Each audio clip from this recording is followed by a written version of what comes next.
Summary of the highlights of ICI News Canada, with its presenter Angelica Cifuentes. Bashar al-Assad's regime in Syria has collapsed after 13 years of civil war, marking a major shift in the country's political landscape. Insurgents, led by an Islamist coalition and backed by Turkey, seized control of Damascus after days of rapid offensives and the capture of the strategic Aleppo. The Syrian army, weakened by a lack of support from allies like Russia and Iran, has withdrawn, leaving the capital and other key territories vulnerable. The Government of Canada has updated its travel advisory urging Canadian citizens to avoid all travel to Syria, and if present, to leave if possible.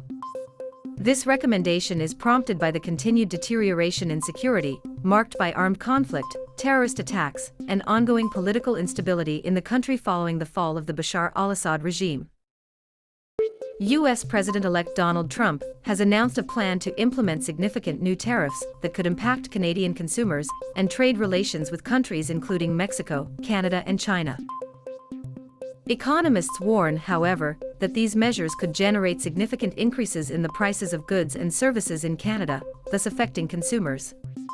It is estimated that households could have to face an additional cost of up to $1,300 per year due to the increase in products such as food, gasoline, and electronic devices. In addition, sectors such as technology, automobiles, and health could be negatively impacted. The Government of Canada has announced an investment of more than $1 billion to accelerate the transition to a cleaner electricity grid in New Brunswick.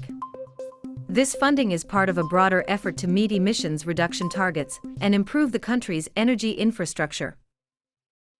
The President of the Canadian Border Union has expressed concerns about the lack of control and supervision in rail transport to Canada. According to their statement, there are gaps in the inspection of goods entering the country by rail, which poses potential risks to security and compliance with customs and public health regulations.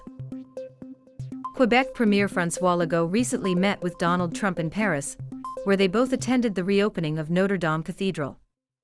During that meeting, Legault expressed concern about the potentially devastating impact of these tariffs on the economies of Quebec and Canada, noting Quebec's dependence on key U.S. markets, including in sectors such as hydroelectricity, metals, and mineral fuels. Subscribe and share from our YouTube and Facebook platforms such as ICI Noticias Canada. Thanks for watching.